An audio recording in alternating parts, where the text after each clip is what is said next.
next is when, again, we're in the 4-3-3 and we're looking to deal with the long ball. So we're going to see a short pass from the goalkeeper to the centre-back, because a lot of goalkeepers in this division can't kick. So it's not uncommon at all to see the centre-back dropping in to either get it short or taking the goal kick himself, right? So as soon as the ball goes short, our striker is going to push up.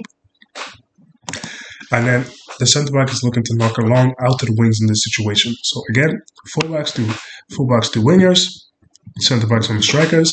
And in this situation, the nearest centre-mid on the far side where the ball is coming to is going to drop into this pocket, right? So you see this little square. If you draw a line between the 2, 3, 7, 11, right? You have a little square there. So the number 8 is going to drop into the middle of the square, just covering the passing lane up to the striker.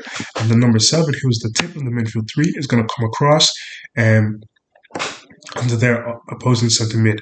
Our 6 on the far side tucks in with their centre mid, and our left back tucks in, right, to stop the switch that might happen out to their winger. So when the ball comes out here, it's contested straight away, and then our 6 is just going to drop into this little half space as our centre back comes across, just to offer him support, because the next ball from this man here, if the winger wins it off our fullback, the next ball is usually straight into the centre of the pitch, looking to knock it over the top. So he's going to come across, and then these guys are going to drop in because he vacated the space. Our striker is just going to drop in into the top of the midfield 3 for just a moment as their defense pushes up. So when dealing with this long ball, the most important thing is that our wingers and our fullbacks are alert. When the ball comes out to the side, our centre mids shift accordingly, right? And then every so often, we want our striker to drop into support when we're being overloaded. Right? So the next situation that we're going to look at is when they're looking to play the short pass in the 4-3-3. Some teams we're going to come up against, they'll have 2 guys in centre mid who are used to playing the 6. They'll drop in, pick up the ball, be able to hold off a man and look for the switch, look for the pass through the lines, right? So in this situation, you might have a team who's comfortable doing that, even with our high press, because they're looking to suck us in. So in this type of situation, so the goalkeeper just clipped it out to this number 10, who's looking to drop in. So our striker is covering the centre-back here. So the tip of our midfield 3 is going to close the ball. And then in this situation, right, as you can see, there's no passing options for this centre-mid. So either he looks to go long or he looks to get on the turn and dribble out of the scenario. So if that's the situation, right, as the tip of our midfield presses him on his touch, then our number 6 is going to drop into this little space just behind him. So if he either turns him this way or this way, our number 6 is in close proximity to help out, stop his progress, which will allow our number 7 to then get back around and do the same for him. And then as usual, we're matching all across the pitch. Let's look at the scenario where 7 is beaten off the dribble and they're able to break our press and push out. So like I said before, our number 6 is going to cut him off on his passing lane if he goes to the opposite side.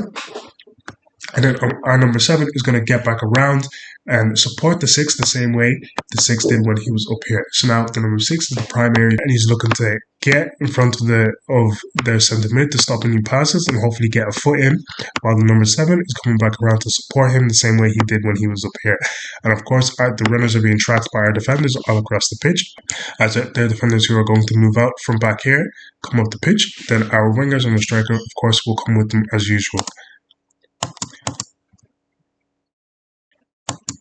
So that in this situation, when the number 6 comes to meet him over here and the number 7 is supporting, this man here can often look for the diagonal either to the number 8 who might make a run up here or through the middle to the strikers. In this situation, we want the keeper to be able to sweep. In the last match, our goalkeeper was doing it very well, very effectively. When the ball was coming over the top, he was meeting it early and he was getting us out of trouble, right? So ideally, the goalkeeper is coming out to sweep. If our centre-back is going to make it first, then he can knock it back to the goalkeeper and we can retain possession that way. It's also good, but we need to have that communication between our triangle here.